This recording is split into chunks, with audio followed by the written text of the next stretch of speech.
Ordinary people became heroes as they stop a knife attacker in London. Hi again, welcome back to Plain English, the best podcast for learning English. I'm Jeff, and JR is the producer. This is episode 215, and you can find the full transcript of this program at plainenglish.com/215. Coming up today, a bizarre series of events in London as a man brandishing two knives started attacking people at a conference about rehabilitating ex-convicts. The silver lining of this story is the heroism displayed by bystanders who kept this incident from becoming much worse. Plus, we'll talk about the phrasal verb hold off, and JR has a song of the week. One thing that listeners consistently tell me is that they love the topics on this program. If you ever find yourself thinking, I loved today's topic, I wish I could learn more about it, then you're in luck. Every Monday and Thursday, JR sends out an email with links to the English language articles that I use to prepare the show. It's a great way to learn more about your favorite episode topics and to practice your reading at the same time. If you'd like to practice your English reading and engage more with our topics, then make sure you're on our email list. Just visit plainenglish.com/mail, M-A-I-L, and enter your details.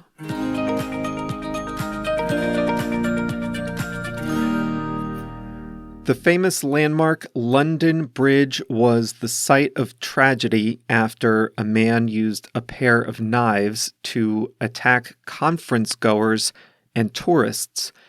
He wound up killing 2 people and injuring 3 others.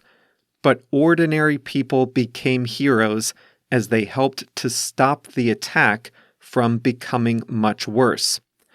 Bystanders used anything they could find to subdue the attacker: a fire extinguisher, a lance, a narwhal tusk, and their bare hands. Here's what happened. There was a conference in Fishmongers Hall, a historic building next to the London Bridge, decorated with fishing instruments. That becomes important later. The conference was on November 29th, and it was called Learning Together, and its theme was offender rehabilitation. That means, how can we get people who are in prison, who have been convicted of crimes, to change their ways and reintegrate with society via education, mentorship, things like that. That was the topic of the conference. Among the attendees were scholars from the University of Cambridge, as well as people who had criminal convictions themselves. The conference was where this all started. The attacker posed as an attendee, but he wasn't interested in the conference.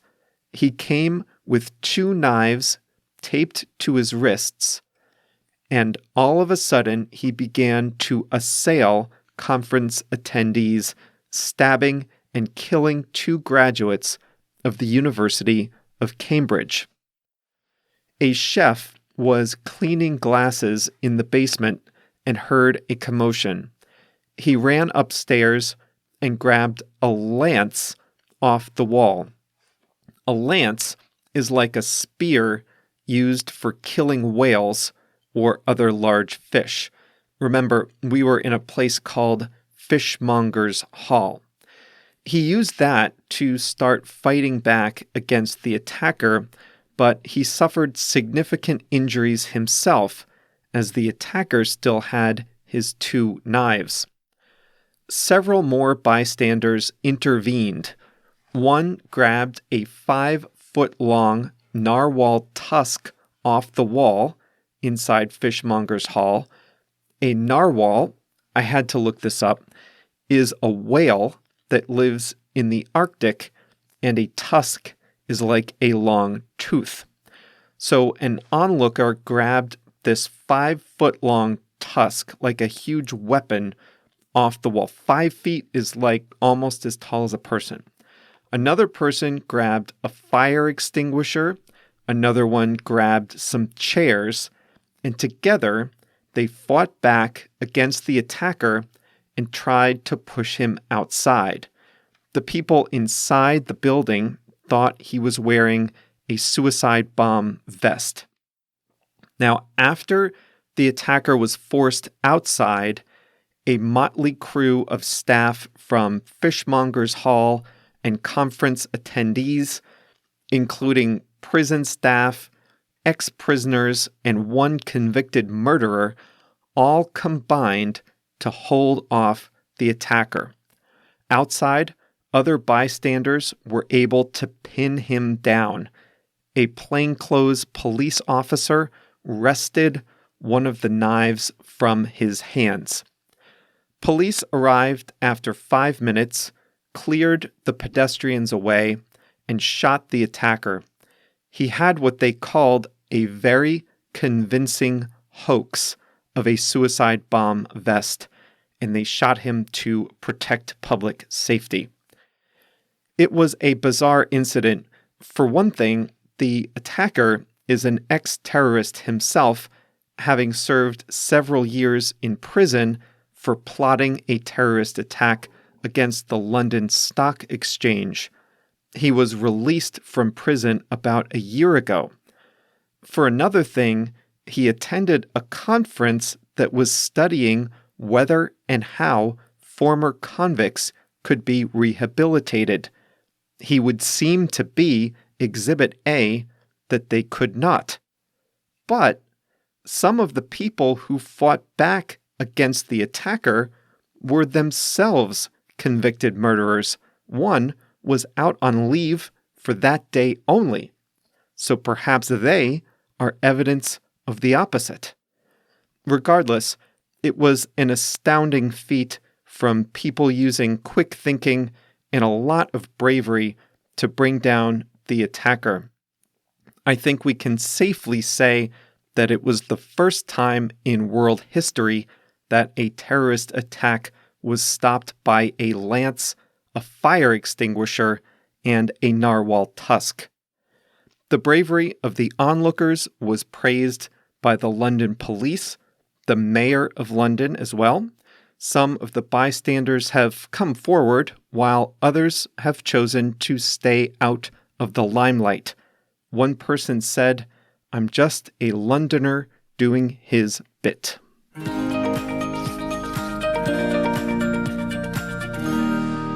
Time to say hi to a few listeners. First, 2 of our most loyal listeners are Manuel Alberto and Cucho. They live in Mexico City. Manuel Alberto is a chemical engineer, and his dream is to speak English well. Cucho is his cat. The note he wrote me, I'm referring to Manuel Alberto, not Cucho, that was the first letter he's ever written in English. And let me tell you, it didn't sound like it. So I want to say congratulations on your first ever letter in English to Manuel Alberto. That's one thing that surprises me. Several of you have told me that your emails to me are the first time you've ever written something in English to another person. I'm sure it's true for many more of you, even if you didn't specifically mention that. So I just wanted to take a moment and acknowledge the courage that takes and say thank you to all of you who venture out of your comfort zones to send me a note. Another listener from Mexico City sent greetings this week. That would be Carlos. I'm not sure if Carlos has a cat at home or not, but Carlos told me in an email that his favorite food was enchiladas verdes, and my first thought was, that's delicious. In fact, JR makes a mean enchiladas verdes. My second thought was, why is he telling me this?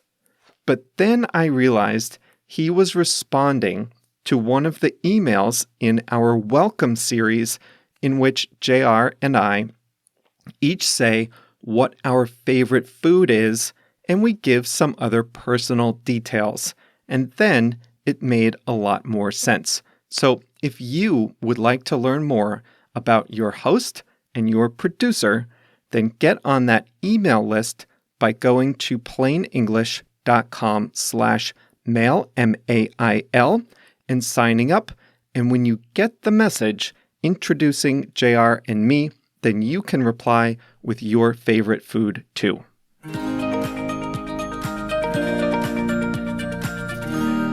Today's phrasal verb is to hold off. There are a few meanings of hold off, but I'll address just one of them here. In this context, hold off means to prevent someone from attacking you or doing you harm. Earlier, you heard that after the London Bridge attacker was forced outside, a group of volunteers was able to hold him off until police arrived. They were able to hold him off. They were able to stop him from continuing to do harm. We usually say hold off when someone is trying to attack or do harm and you're able to just delay it. Hold off is like standing your ground, avoiding disaster. It's not going on the attack. The bystanders held him off while police were on their way. The police are the ones who went on the offensive. The bystanders, once they got him outside, were just trying to hold him off. I can't hold them off much longer, you might say. When might you say that? You might say that when someone or a group of people are really pressuring you for something and you just need to buy a little time.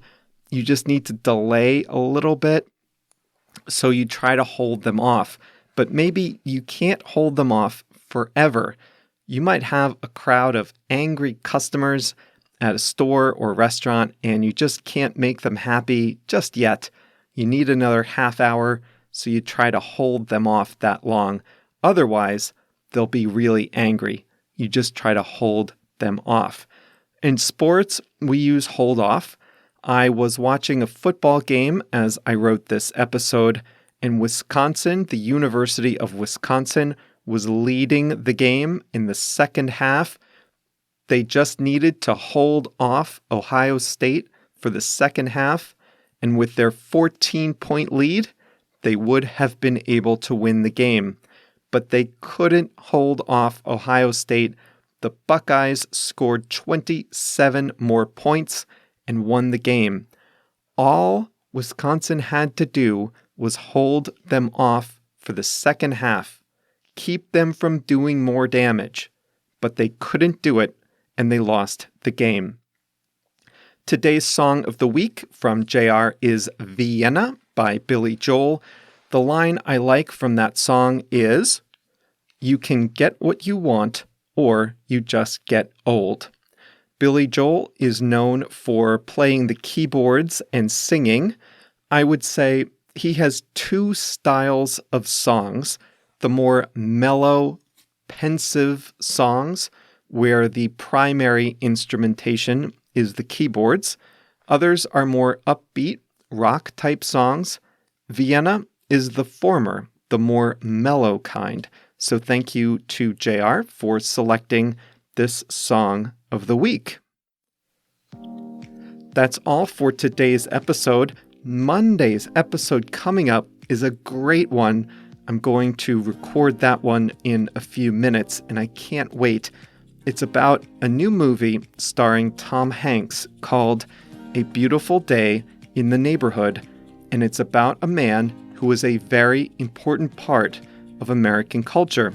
His name is Fred Rogers, or as we knew him, simply Mr. Rogers.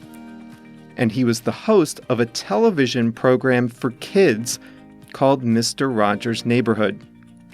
Tom Hanks plays him in a new movie, and that is the topic for Monday. I almost can't wait to start recording it now, but I have to do the fast version of this episode first.